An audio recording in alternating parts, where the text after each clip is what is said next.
Hi, and welcome to another episode of Hot Takes with me, the Silver Fox. And it's not a good day if you happen to be Patrick Harvie. Although if you were Patrick Harvie, it's never a good day, is it? Every time you wake up, you look in the mirror and Patrick Harvie's looking back at you. Shuddering at the thought, isn't it? But today is a particularly bad one because there has been a survey and people are overwhelmingly rejecting his mad idea to replace perfectly good gas central heating with his wet dream heat pump idea. Firstly, not many houses are actually suitable for them. Secondly, they're horrendously expensive to buy. Thirdly, they're even more expensive to buy than you think if you have to pay to have your entire gas central heating system ripped out and a new central heating system put in. This is over and above the cost of the heat pump. Fourthly, well, they're just not very good because, they don't heat your house up very well. And fifthly, people are just generally against it and also against him. So it isn't going to be a success. And yet he stands there and continually calls for it, even though, hypocritically, he won't have one. He lives in a flat, got gas central heating, staying nice and warm, thank you very much, and then says everyone else has got to have one, except me, because I'm important and I need to be warm. The rest of you can freeze, but it will save the planet. What a prick. Anyway, we'll have a look at this and see why the little imp of disgusting hatred will not be a happy man today. Here goes. So, Patrick Harvie's gas boiler ban in spotlight as 2 in 5 Scots cannot afford to change the heating system. Now, this is just the 2 in 5 that they're talking about changing from boiler to pump. By the time you add on all of those who then can't afford all the other stuff that goes with it, it's going to be a lot more than 2 in 5. Anyway, the Scottish Greens Minuscule wants to outlaw fossil fuel boilers by 2030. He can want, but it isn't going to happen. But the low emissions replacement costs £10,000, leaving thousands of Scots struggling during a cost of living crisis. Let's just take a look at that number. The heat pump costs £10,000. And even if that's including the installation of the heat pump, you then have to look at all the other stuff. Number one, chances are you're going to have to pull out your existing central heating system because it is too old and too small and put in a brand new one. You could be looking at another 10 or 15,000 on top of that. So you're not looking at 10,000, you're looking at maybe 25, even £30,000 to replace a perfectly good heat system. Number one. Number two, it's not as good. It doesn't generate the required heat. And so you probably need to put a wee bar fire in there, a little fan heater as well, just to take the edge off your very, very expensive and not working very well heating system. The main thing, of course, is if everyone who can does, and all those £30,000 comes out of the economy, that's the guy that isn't buying a new car. It's the family that aren't going to the cinema. It's the people that aren't going to the restaurants. The whole of the economy would collapse. He knows this, but he doesn't care. It's what he wants. That's what he actually wants, is the collapse of the economy. Because all the money's gone on these things. Nobody's got the money to spend it anywhere else. And of course they're offering, but you get this loan, you get this benefit. Yeah, well, what is the point of 9,700 or 7,500 from the government if you've got to fork out £30,000? Doesn't make sense. They'll give you an interest-free loan. Still has to be repaid. That's money not going out into the local economy. And then, of course, all those places, cinemas, bars, restaurants, where it close, your unemployment goes through the roof. Who's paying the tax on that? Well, it won't be Patrick Harvie. He'll have skiddled off to England, won't he? I ain't going to work in Scotland and pay taxes. Oh no, siree, Bob. But then if he goes south, who's going to employ him? Nobody. So he'll be on the dole down south. What a shame. Anyway, it gets worse than that when you actually look at it. But anyway, Patrick Harvie's expensive and pointless and useless boiler ban is in the spotlight after a new survey found that 2 in 5 Scots cannot afford to ditch their heating system and go green. Like I say, just the 2 in 5 is just to replace the boiler. Add on that, look at 30,000, it's more than 2 in 5, it's 4 out of 5 guarantee. The Scottish Greens co-leader is fronting the change from traditional boilers to heat pumps, but even he doesn't know why. This net zero policy has been criticised as unaffordable and stupid, because where do you currently get most of your electricity from? Burning gas. Man's a moron, isn't he? Anyway, it costs tens of thousands of pounds. Some are deemed unsuitable for properties such as flats and older houses and terrace houses. And also, and another one that isn't mentioned here, is that the Environmental Agency are very concerned about having lots and lots of houses with lots and lots of heat pumps. And even though each of them are very quietish themselves, the cumulative effect is a droning sound, which would actually damage the environment. Not just people driving them completely bonkers, but actually that low-level droning would affect birds, animal life, all sorts of things. Very damaging for the environment. But of course, Patrick Harvie, too stupid to understand that. Also, with electricity being so much more expensive than gas, it actually doesn't work out cheaper.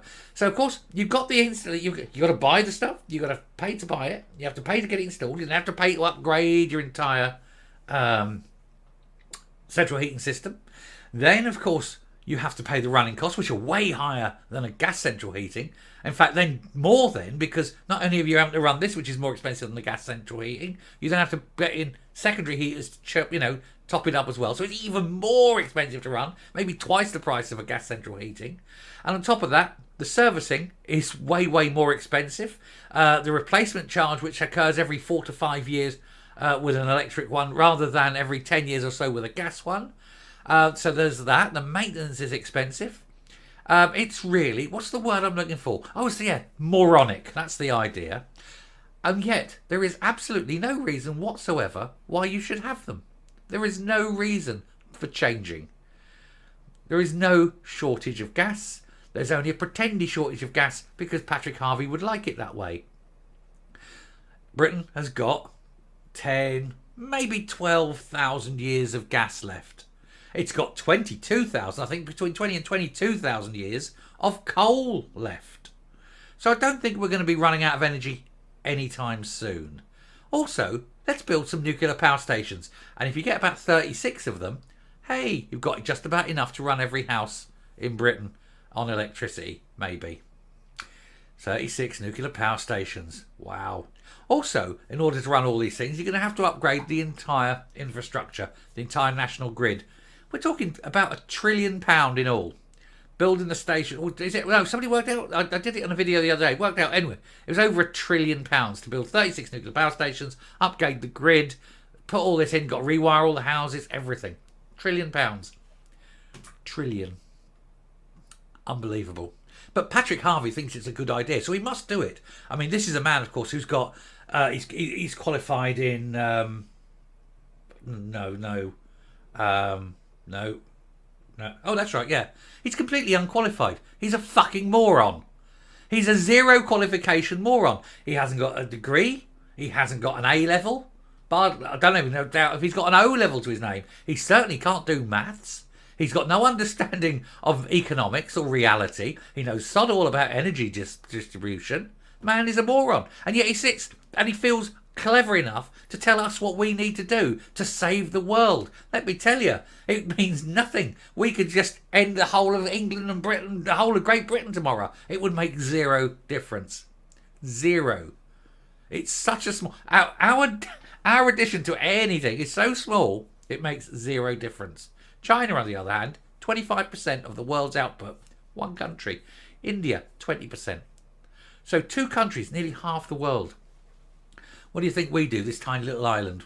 Nothing. And yet we are expected to be impoverished, cold, miserable, old people dying of hypothermia, just so Patrick Harvie can sit there wanking off, thinking, oh, look at me, I'm important. No, Patrick, you're a bag of upright turds. You're a hate-filled, maggot-ridden shitbag who thinks he's far cleverer than he is, and you're not. And I don't know why people even listen to you. I certainly don't, except for the fact you provide me with great fodder for YouTube videos, you sad sack of shit. Look at him, his smug little face. Oh, I've got a laptop under my arm because I'm important. Fuck off. You're not important. You're a turd. I've shipped better things than you. And what are you talking about? You know nothing about gas. You know nothing about electrical distribution. You know nothing about generation. You can't even come up with the correct figures for how much it's going to cost. Why? Because you're stupid. And you expect us to go along with your plans. I don't think so, hate boy. Anyway, I'm going to... Wait, you had Britain's biggest supplier of these heat pumps. You know, you think a man with a vested interest to sell them. And he said, no, totally unsuitable for Scotland. Far too cold, No, don't put them... He said, unless you're building a brand new home and you're putting these things in at the time of building the home, And it is like 3 times the sort of amount of insulation you get on most homes nowadays. He says, don't bother. It's a waste of absolute time, energy and money. And that's the guy that's got a vested interest in selling 1 million of these things. Go and talk to him, Patrick. He's an expert. But that's not who you talk to, is it? Don't ever talk to experts. They tell you exactly the sort of things you don't want to hear, you sad prick. Anyway, I'm coming up. I don't know why that man was given a role in government. It's pointless. What they should have done is said, are you sane? Yes or no? And if he said yes, say, right, you're unsuitable because you're a liar. And if he said no, say you're unsuitable because you're insane. Because he's quite clearly insane. But ultimately also a moron. So you've got this mad moron who keeps coming up with bonkers ideas. It's no wonder they all fail. He tries to impose these on other people who go, no, because you're a sad sack of shit and you're mad and you don't know what you're talking about. Hey, Patrick, sit down. Tell me, what's the distribution cost per metre? Per kilometre on this if you're assuming a 2% drop from the generator? Oh, I don't know what you're talking about. No, of course you don't, Patrick, because you're a moron. Why do you think electricity is more expensive than gas? I don't know, because I'm a moron. The guy's a moron. Actually, electricity is cheaper than gas. Did you know that? Yeah, of course it is. Do you know it's only artificially high because the government want the price of electricity to be high to stop us using it because they haven't got the generating capacity yet, because they haven't got the five nuclear power stations they need right now to build Britain's reserve generation capacity. We've got one more coming online very, very soon. There's one more planned, possibly to arrive within the next 15 to 20 years. If you want to turn every house in Britain electric and every car electric, all electric and power it all, 36 nuclear power stations and a complete overhaul of the national grid. The national grid's taken 150 years to get where it is today. Don't think they'll be doing that upgrade anytime soon. But hey, when you've got little morons like Patrick Harvie, it's bound to happen overnight and it will not fail. Promise. I'll stop now because he's just winding me up and he hasn't said a bloody word. Anyway, till next time, stay safe, stay well, and just ignore him. He's a vertical turd.